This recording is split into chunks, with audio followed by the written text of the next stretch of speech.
देखो, जब बुरा समय हो तब कोई काम आएगा नहीं, और जब बुरा समय टल गया तो दुनिया ये डायलॉग बोलने के लिए आएगी, बताए क्यों नहीं। और जब बुरा समय आपके साथ अभी नहीं आया है तो ये कहने वाले वही दुनिया भर के लोग आएंगे, बताना कुछ होगा तो भाई है तुम्हारा। हमारे खानदान में किसी ने बिजनेस नहीं किया, बिजनेस करेगा बड़ा क्या हुआ फिर? भारत का पहला ऐसा बिजनेसमैन जिसने भारत की एक कंपनी को फॉर्च्यून 500 में लिस्टेड करा दिया। सर आपको पता नहीं है मेरे पापा कैसे हैं? मेरे पापा कुछ करने नहीं, मेरी मम्मी कुछ कर, मेरे भाई, मेरा चाचा, मेरे दोस्त, क्या नोटंकी लगा रखा है। बहुत आसान होता है हालातों को दोष देना, क्योंकि मुझे लगता है कि शायद ही भगवान ने इससे आसान कुछ बनाया हो। कुछ नहीं होता हालातों को दोष देने से, अपने हिस्से का दिया खुद ही जलाना होगा।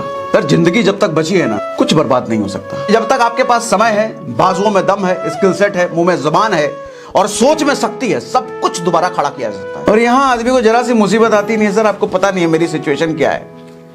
क्या है तुम्हारी सिचुएशन है?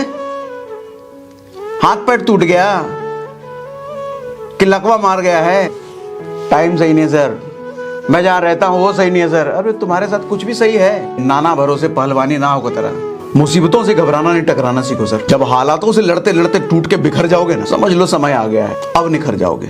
मरने वाले हो भैया, एक पांव गड्ढे में, आप 2 साल बाद निपट जाओगे। क्या करने के लिए बचा है आपके पास? मान लो काम कर रहे हो 10 लाख रुपए महीना कमाने के लिए, कोई पीछे से आएगा, अरे कहाँ ये सब चक्कर में पड़े हो, 10,000 की नौकरी हम लगा देंगे ना, हमारा नौकरी हमारे चाचा ने लगाया। इस दिन ये बोलना शुरू कर दिया ना कि मेरी बर्बादी का कारण मैं खुद हूं, सर कल को आबाद भी खुद ही बन जाओगे।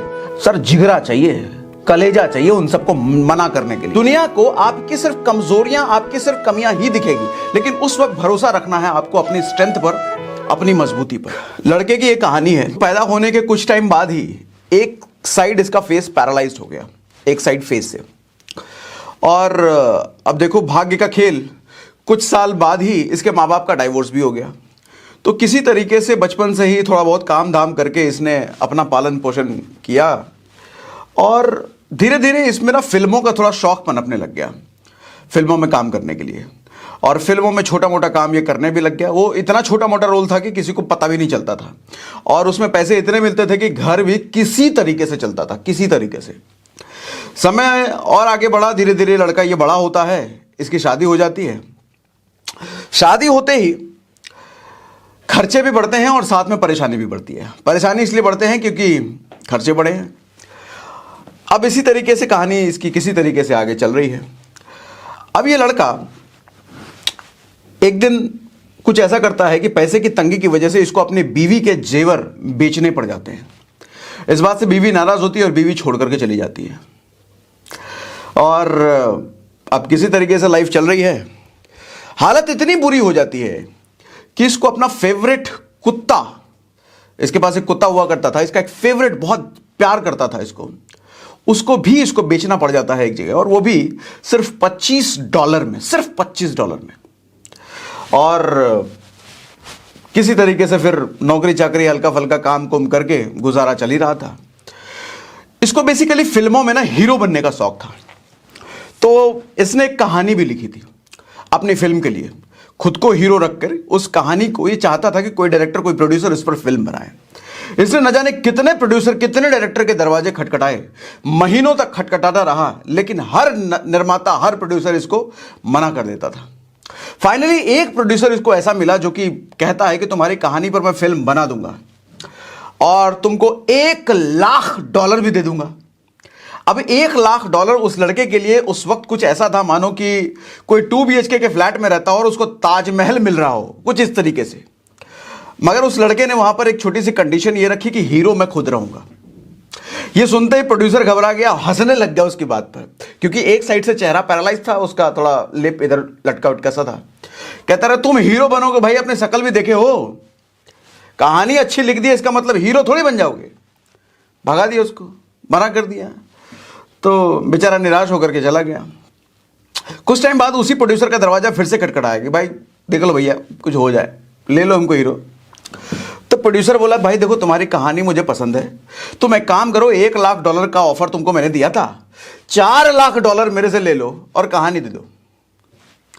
वो लड़का कहता है $4,00,000 क्या, $40,00,000 भी हो, फिर भी हीरो अगर मैं रहूंगा तभी ये कहानी दूंगा। तो निर्माता को लग गया कि ये थोड़ा जिद्दी सनकी टाइप का आदमी है। बोला चलो ठीक है यार, तुमको हीरो लेकर के मैं फिल्म बना लेता हूं। लेकिन तुमको हीरो ले रहा हूं तो रिस्क है मुझे। $35,000 दूंगा, तुम्हारी कहानी भी लूंगा और तुमको ये बताओ हीरो भी लूंगा। टोटल पैसा $35,000 दूंगा, $35,000 दूंगा। अब सोचो कहां ऑफर $4 लाख का था, अब मात्र $35,000।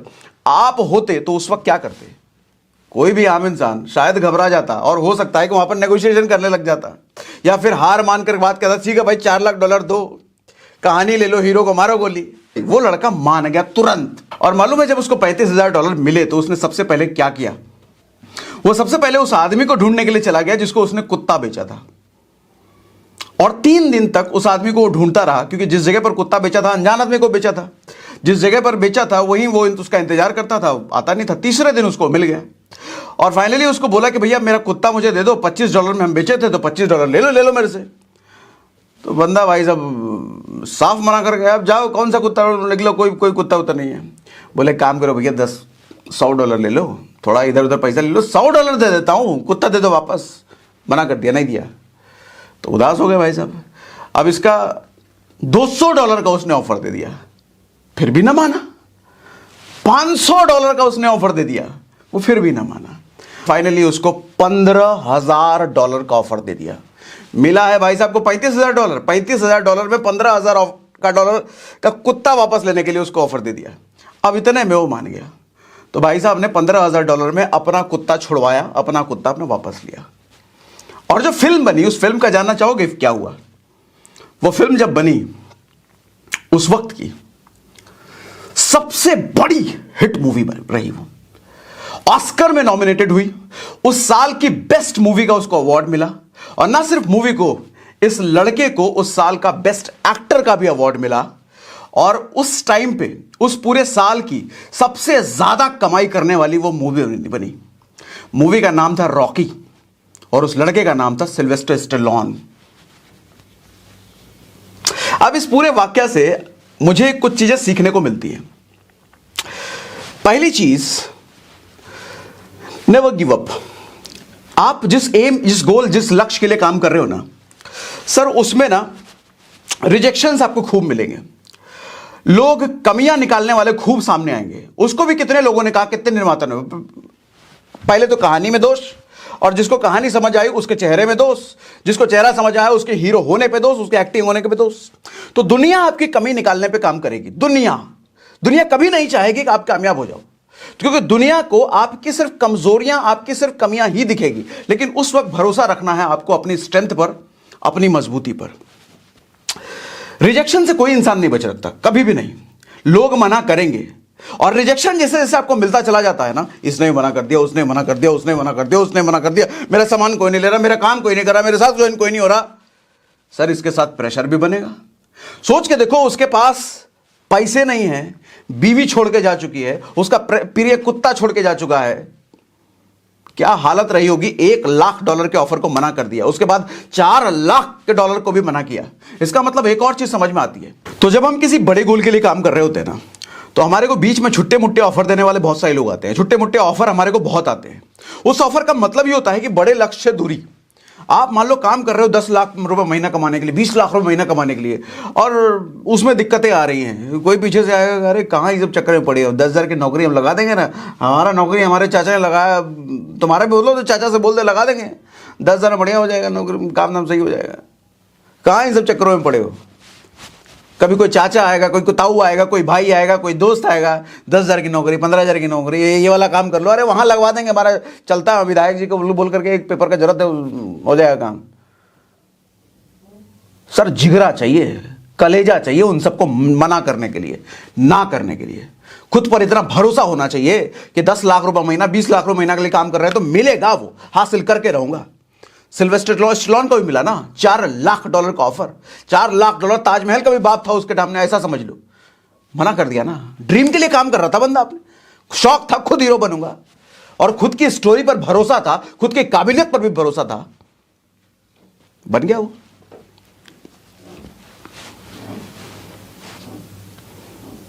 और कहते भी हैं जब हालातों से लड़ते लड़ते टूट के बिखर जाओगे ना, समझ लो समय आ गया है, अब निखर जाओगे। और एक और important lesson, very very important lesson, जिसने आपके बुरे समय में साथ दिया ना, कभी उसका साथ मत छोड़ना। उस कुत्ते को $15,000 में दे करके, 35,000 में से $15,000 दे करके क्यों लिया उसने वापस मालूम? जब उसकी बीवी छोड़ के चली गई थी, जब बुरा समय था उसके, जब सब कुछ उसके साथ बुरा था, तो सिर्फ वो कुत्ता उसके साथ था। और समय इतना बुरा हुआ कि उस कुत्ते को भी बेचारे को बेचना पड़ा। वापस लेके आया वो। बहुत दुनिया में ऐसे बहुत कम लोग होते हैं जो बुरे समय में आपका साथ देते हैं। देखो, बुरे समय में ना लोगों का आप 3 तरह का बिहेवियर आपको देखने को मिलेगा। बुरे समय क्या, नॉर्मली लोगों का, मैंने जो ऑब्जर्व किया है अपनी जिंदगी से, 3 तरह का बिहेवियर आपको देखने को मिलेगा। अक्सर जो इर्द गिर्द आपके लोग होते हैं ना, ये डायलॉग आपको अक्सर सुनने को मिलेगा, यह मिला होगा, न जाने कितनी बार और कितने लोगों से ये डायलॉग आपको सुनने को मिलेगा निश्चित। और मिला है तो मुझे बताना जरूर। पहले लोग कहेंगे कभी भी जरूरत पड़े तो बताना, भाई है तुम्हारा भाई, कभी भी किसी चीज की जरूरत पड़े, रात को 2 बजे फोन मारोगे हाजिर हो जाएगा, किसी चीज की जरूरत पड़े मैं हूं ना। एक ये डायलॉग बहुत बार सुना होगा। और गलती से भगवान ना करे ऐसा टाइम आ गया, बुरा समय आ गया, जब आपको किसी की जरूरत है, चाहे पैसों की जरूरत हो, चाहे मदद की जरूरत, किसी चीज की जरूरत हो, और आपने उसको बुलाया, उसको फोन मारा, अरे यार अभी अभी अभी जमीन का रजिस्ट्री कराना था तो 20 लाख रुपए उसमें दे दिए, अभी बताते यार, 2 दिन पहले बोले होते ना, काम करा देते, अभी तो मुश्किल है। या किसी भी तरह की हेल्प में देखोगे, अभी इतना अचानक बोल दिए यार, अरे बस कल शाम को अगर बोल दिए होते ना तो इंतजाम कर देते। और जब समय निकल जाएगा, बुरा समय आपका, और मान लो उस आदमी को आपने नहीं बोला था अपने बुरे समय में, और आप बताओगे कि मेरे साथ ऐसे ऐसा बुरा समय आया था तो किसी तरीके से मैनेज कर लिए, बोले अरे यार बताओ कितना बेवकूफ आदमी हो तुम, तुम्हारे साथ इतना बुरा हो गया, बताए क्यों नहीं, एक फोन मारना था ना। ऐसा अक्सर होता है। देखो, जब बुरा समय हो तब कोई काम आएगा नहीं, और जब बुरा समय टल गया तो दुनिया ये डायलॉग बोलने के लिए आएगी, बताए क्यों नहीं। और जब बुरा समय आपके साथ अभी नहीं आया है तो ये कहने वाले वही दुनिया भर के लोग आएंगे, बताना कुछ होगा तो भाई है तुम्हारा। समझ गए? इसीलिए कभी भी दूसरों के कंधों पर भरोसा नहीं करना। कामयाबी खुद के कंधों पर, खुद की मेहनत से आती है, दूसरों के बलबूते नहीं आती। हमारे यहाँ कहावत भी है, नाना भरोसे पहलवानी ना हो तरह।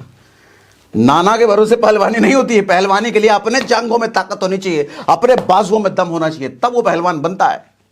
कह रहे हमारे कहा जाता है कि नाना जी हमारे पहलवान थे तो हम भी पहलवान बने। ऐसे कैसे भाई, नाना जी पहलवान थे तो थे, तुम्हारे में दम है पहलवान बनने का, बन के दिखाओ। विधायक जी से हमारी जान पहचान है, कुछ होगा तो वो कर देंगे ना। हमारा बड़े बड़े लोगों से कोई काम नहीं आएगा, वो उठना बैठना कोई काम नहीं आएगा।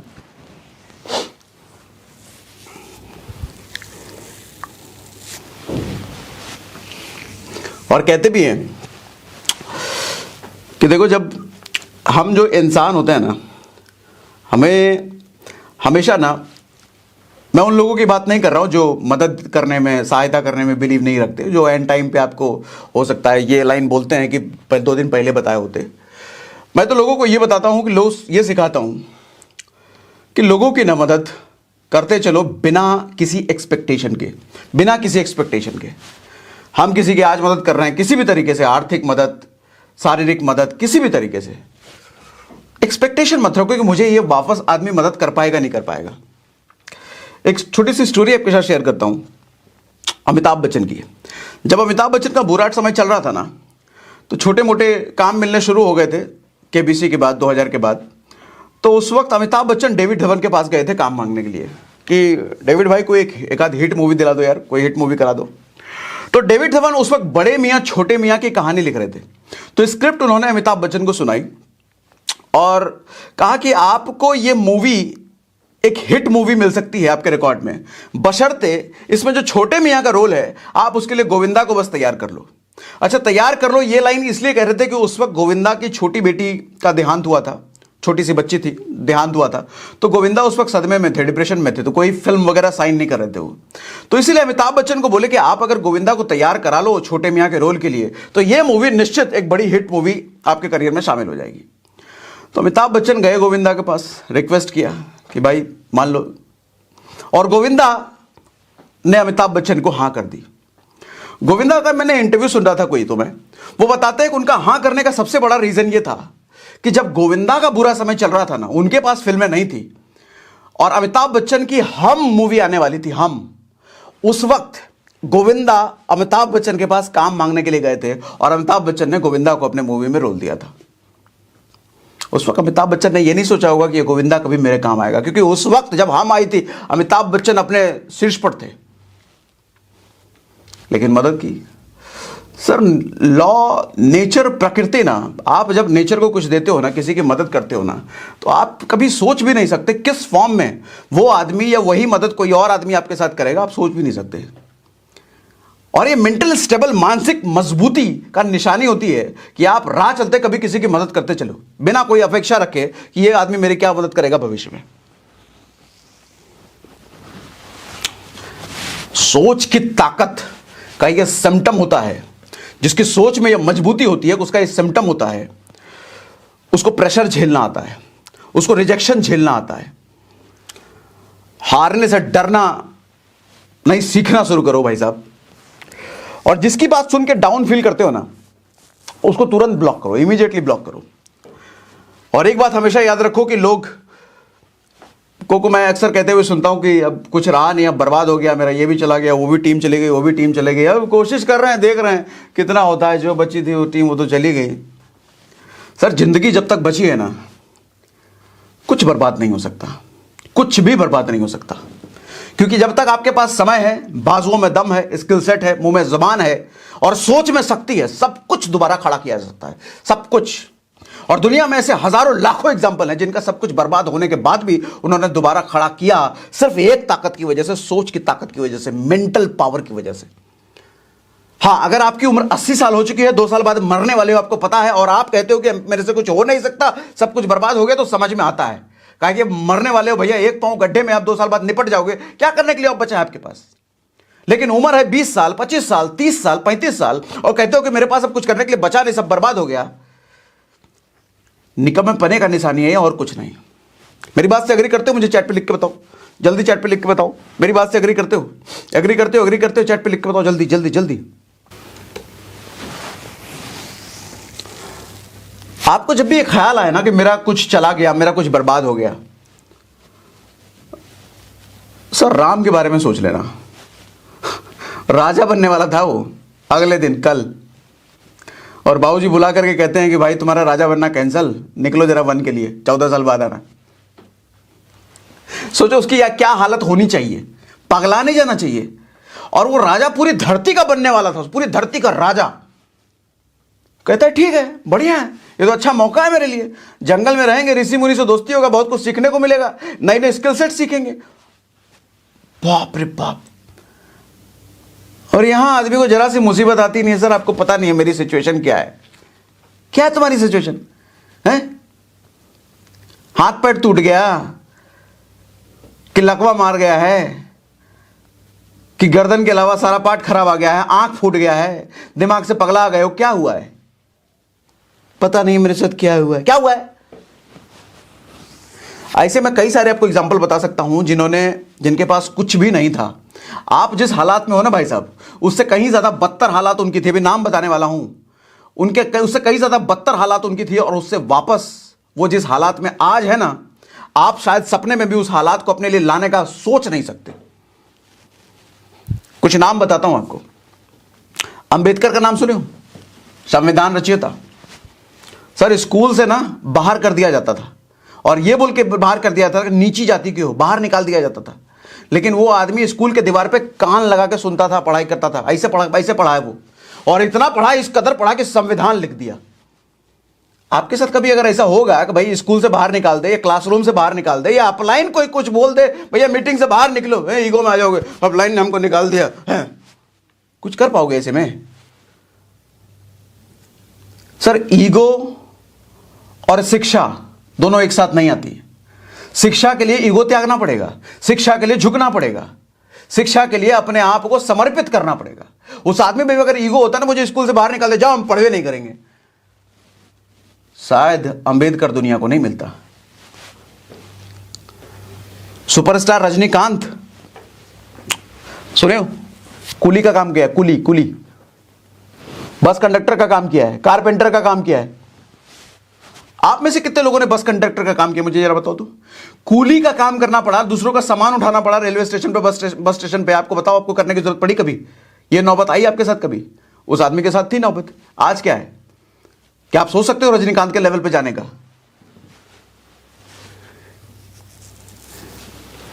धीरू भाई अंबानी गैस स्टेशन पे अटेंडेंट थे, पूरा परिवार के खिलाफ था।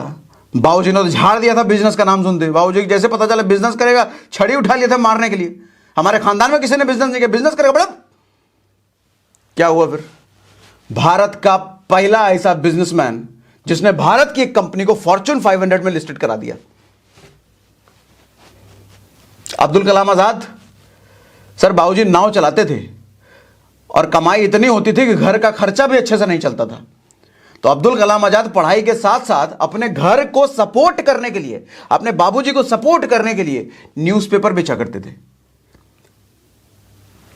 क्या आपको कभी अपने घर को सपोर्ट करने के लिए, अपने पिता को सपोर्ट करने के लिए पैसे कमाने की जरूरत पड़ी? शौकिया न्यूज़पेपर आजकल बहुत लोग बेचते हैं, मैकडी में नौकरी कर लेंगे, शौकिया। मैं शौकिया की बात नहीं कर रहा हूं, घर का खर्चा, अपने मां बाप को पालने के लिए न्यूज़पेपर बेचने की जरूरत कभी पैसा पड़ा कभी आपको? राष्ट्रपति बने अमिताभ बच्चन।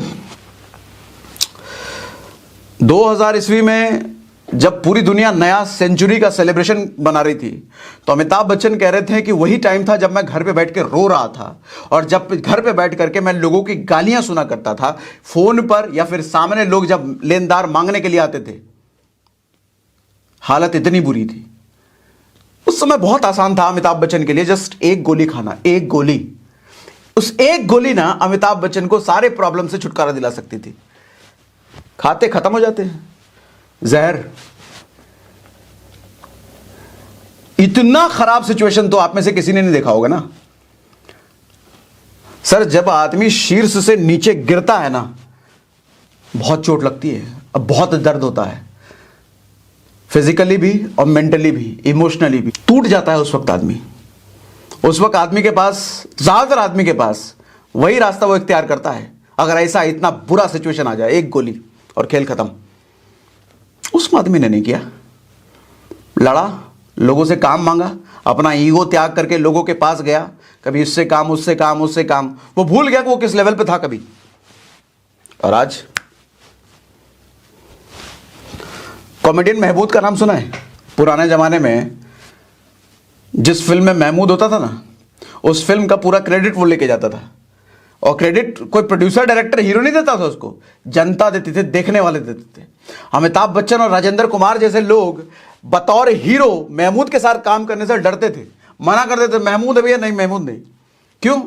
भले महमूद साइड रोल में आता था, एज अ कॉमेडियन आता था, main role Amitabh Bachchan, main role Rajendra Kumar, लेकिन पता है कि महमूद जिस फिल्म में है वो पूरा जनता का दिल ऐसे लूट लेता था वो, कि पूरा क्रेडिट लेके जाता था, भारी पड़ जाता था मेन हीरो पर। वो अपने काम में इतना माहिर था वो। और था क्या वो? ड्राइवर था, ड्राइवर। उसके साथ कुछ टाइम मुर्गी बेचने का काम करता था। और एग्जांपल दूं, नवाजुद्दीन सिद्दीकी। आप में से कितने लोगों ने वॉचमैन का काम किया, कभी सिक्योरिटी गार्ड का कभी काम किया हो सोसाइटी के बाहर? नहीं किया हो? नवाजुद्दीन सिद्दीकी किया सर, कई सालों तक किया है।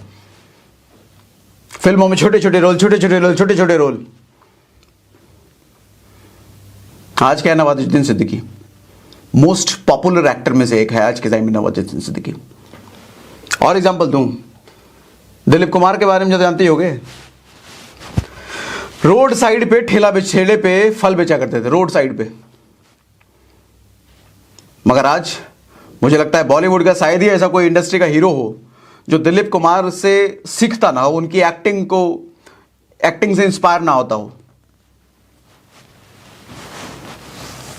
और सिर्फ इतना ही नहीं है सर, दुनिया में लाखों हैं, लाखों। ये तो वो लोग हैं जिनको हम पर्दे के माध्यम से, न्यूज के माध्यम से, मीडिया के माध्यम से हम जानते हैं। और दुनिया में ऐसे लाखों लोग हैं जो पॉपुलर नहीं हैं, लेकिन किया उन्होंने बहुत बड़ा है।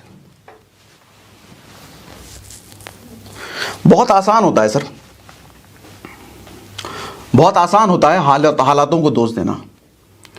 क्योंकि मुझे लगता है कि शायद ही भगवान ने इससे आसान कुछ बनाया होगा।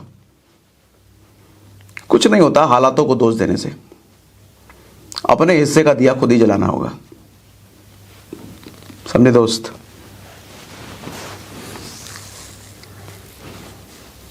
दूसरों को दोष देना, मेरे पास अपलाइन सही नहीं है, डाउनलाइन सही नहीं है सर, कंपनी सही नहीं है सर, ये सही नहीं है सर, टाइम सही नहीं है सर, मैं जहां रहता हूं वो सही नहीं है सर। अरे तुम्हारे साथ कुछ भी सही है।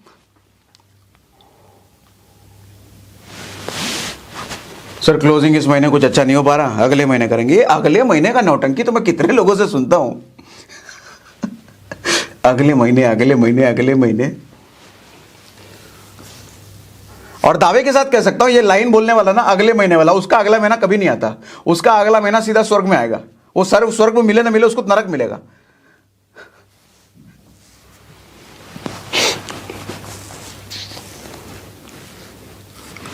मुश्किल वक्त हमेशा आपको अकेला झेलना पड़ेगा सर।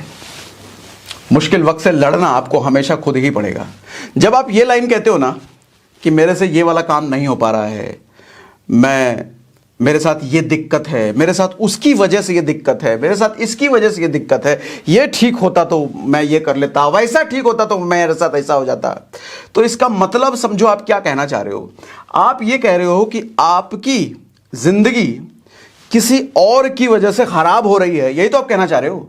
तो इसका मतलब यह भी निकलता है कि आपकी जिंदगी का रिमोट कंट्रोल ही दूसरों के पास है, यानी कि आपकी जिंदगी कोई और खराब कर सकता है। तो आप ये भी मान के चल रहे हो कि आपकी जिंदगी आबाद, आपकी जिंदगी अच्छी भी किसी और की वजह से ही होगी। और आपको लगता है कि दुनिया में आज के टाइम में कोई भी आपकी जिंदगी अच्छी करना, आपकी जिंदगी को अच्छा बनाना चाहेगा, या अच्छा बनाने के लिए कोई और, आपकी जिंदगी को अच्छा बनाने के लिए कोई और मेहनत करेगा? ऐसा कभी होगा क्या? कलयुग में जी रहे हो भाई साहब। लोग गिराने की प्लानिंग करते हैं, उठाने की नहीं। लोग डुबाने का जरूर सोचते हैं, दूसरों को बचाने का नहीं। और ऐसे समय में आप कहते हो इसकी वजह से मैं बर्बाद हुआ, तो आप मान के चल रहे हो कि कोई और वजह बनेगा आपके आबाद होने का। अपनी जिंदगी का कमान अपने हाथ में लो। और जिस दिन यह बोलना शुरू कर दिया ना कि मेरी बर्बादी का कारण मैं खुद हूं, सर कल को आबाद भी खुद ही बन जाओगे। आबाद होने के लिए एक स्टेप ले लिया आपने, यह समझ लो। सर आपको पता नहीं है मेरे पापा कैसे हैं, मेरे पापा कुछ करने नहीं, मेरी मम्मी कुछ कर, मेरे भाई, मेरा चाचा, मेरे दो, क्या नौटंकी लगा रखा है।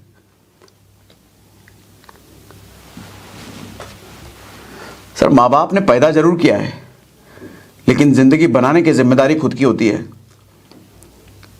कोई नहीं।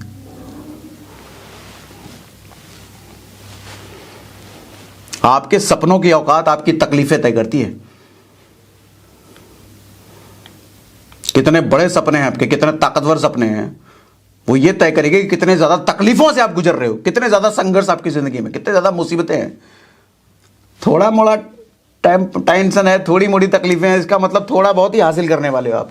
छोटे सपने हैं, छोटे ड्रीम है, छोटे लक्ष्य हैं। लक्ष्य बड़ा होगा तो लड़ाई भी बड़ी होगी, ड्रीम बड़ा होगा तो संघर्ष भी बड़ा होगा। 10 लाख रुपए महीना कमाना है, 20 लाख रुपए महीना कमाना है, और टेंशन में आया तो कोई छोड़ गया सर, ये 2 लोग थे मेरे छोड़ के चले गए सर, इन्हीं भरोसे तो मेरी जिंदगी थी, ये चले गए तब मैं कैसे जीऊंगा, सुसाइड कर लेता हूं। कर लो सुसाइड, मर जाओ। आपको पता नहीं सर, इस साइड तो लोग काम कर रहे हैं, इस साइड कोई है ही नहीं। मुसीबतों से घबराना नहीं, टकराना सीखो सर। क्योंकि कहा भी जाता है कि हर समस्या समाधान का पता अपने साथ खुद ही लेकर के आती है। आपको बस उस पता, समाधान का पता ढूंढ निकालना होता है। जब प्रॉब्लम आपके साथ आती है ना, तो हर प्रॉब्लम सॉल्यूशन उसी के अंदर छुपा होता है, बस आपको ढूंढना होता है।